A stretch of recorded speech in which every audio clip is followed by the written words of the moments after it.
Et enfin, pour terminer cette première partie, peut-être que nous négligeons trop souvent ce vieil adage qui dit que l'occasion fait le larron. Très souvent, dans la vie quotidienne, dans la vie telle que nous l'appréhendons à travers notre maison, notre rue, la presse écrite, la presse télévisée, surgissent de mini-événements ou de maxi-événements, et nous pourrions en faire le tremplin d'un travail avec nos élèves. Je vais donner un exemple. Vous vous souvenez, il y a quelques années, Nicolas Sarkozy s'est fourvoyé en regardant de haut La Princesse de Clèves, de Madame de Lafayette. C'est l'occasion d'aller y voir de plus près, dire tiens, il a l'air de considérer comme complètement dépassé ce roman, mais qu'est-ce qu'il y a dans ce roman? Et donc d'aller voir en quoi ce roman du XVIIe siècle est passionnément intéressant au XXIe siècle. Enfin, rappelez-vous La Princesse de Clèves. Ça s'inscrit dans tout ce courant de la carte de Tendre. Et donc cette jeune fille qui n'a pas de fortune, Mademoiselle de Chartres, va épouser sur estime, sur reconnaissance, un homme plus âgé qu'elle n'aime pas spontanément. Ce n'est pas l'amour tel qu'on l'entend aujourd'hui, mais elle a beaucoup de respect pour cet homme qu'elle épouse et qui l'attire au fond d'une situation un peu difficile. Elle se méfie très fort des Don Juan, et donc on parle beaucoup de Nemours qui fait tomber toutes les femmes, et elle se tient à distance. Mais voilà que lors d'un bal, le roi les met en présence et leur demande de danser coup de foudre mutuel.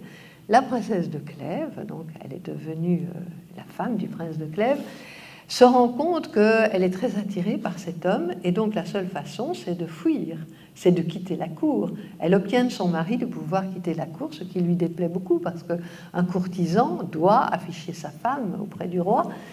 Et donc elle s'en va à la campagne, où son mari la rejoint et l'interroge sur la raison de son éloignement, puisqu'elle n'est pas malade. Et finalement, il y a la fameuse scène de l'aveu, où elle avoue à son mari qu'elle est attirée par un autre homme. Et Monsieur de Clèves, qui aime, qui est très très amoureux de sa femme, ne supporte pas qu'elle puisse être attirée par quelqu'un d'autre. Il essaie de lui soutirer le nom, mais elle ne dit pas. C'est une femme qui a énormément de rectitude. Alors, effet romanesque s'il en est, il se fait que Nemours est caché dans les buissons. Il a suivi Madame de Clèves, il essaie de l'approcher, et donc il entend l'aveu. Il entend cette histoire, et lui, il comprend tout à fait qu'il en est le sujet. Monsieur de Clèves, de façon très romantique, va mourir de chagrin d'amour. Extraordinaire, en plein XVIIe siècle. Donc, il meurt, voilà la princesse de Clèves libre. Est-ce qu'elle va épouser celui qu'elle aime et qu'il aime? Eh bien non. Elle choisit d'aller au couvent. Pourquoi? Dieu sait si on a émis des hypothèses. C'est très amusant avec les élèves de leur dire mais pourquoi? Alors, bien sûr, elle a peur d'un non-juan qui, une fois rassasié, pourra peut-être se tourner vers ailleurs, puisque l'amour meurt de satiété comme d'inanition. Donc, est-ce que c'est pour ça? Ou bien est-ce qu'elle a le sentiment qu'elle est responsable de la mort de son mari? Est-ce que j'ai lu par exemple des thèses de féministes américaines qui disent que c'est vraiment le modèle de la femme qui, ayant été la fille de son père, la femme de son mari, peut enfin vivre par elle-même? Enfin, toutes les suppositions sont possibles.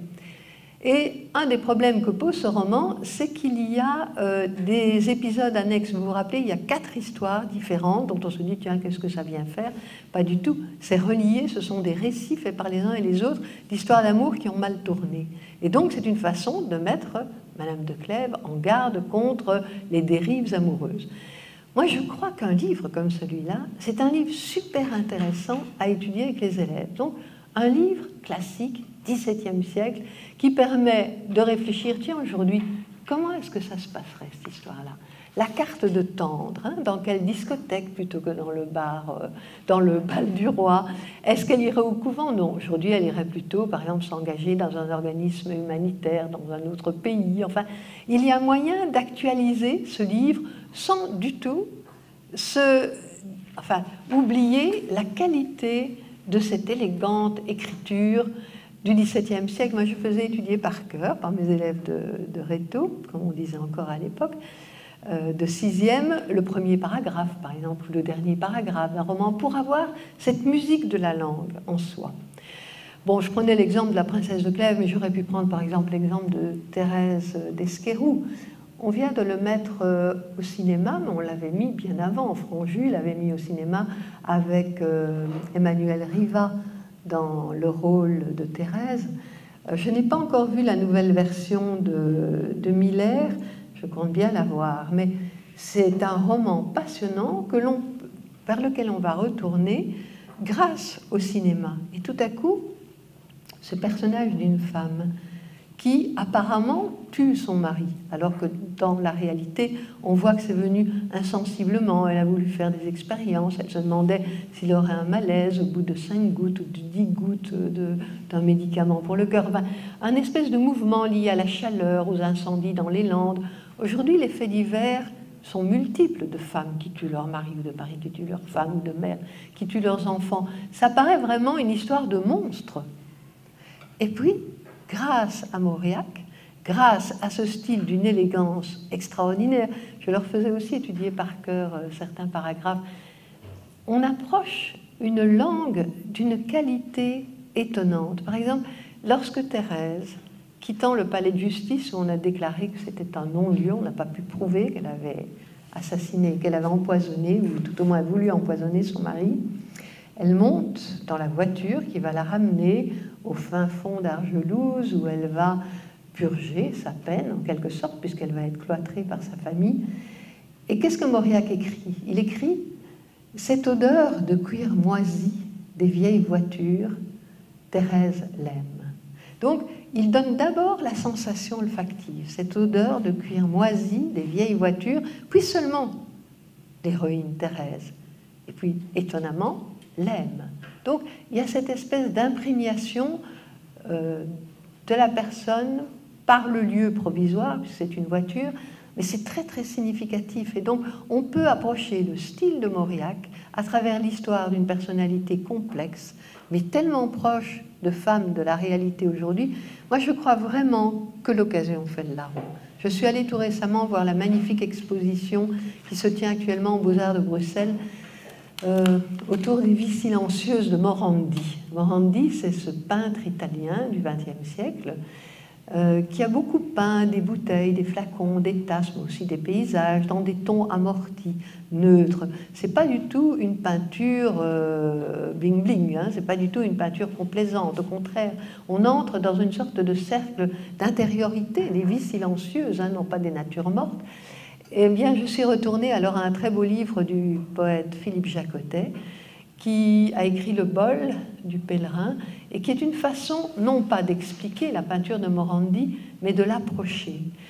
Et c'est l'occasion pour les élèves de sentir le lien entre les images et les mots, et comment un poète peut, grâce à ces mots, nous permettre d'entrer davantage dans la dynamique d'un regard. Un regard de peintre avec ses moyens spécifiques, les formes, les couleurs.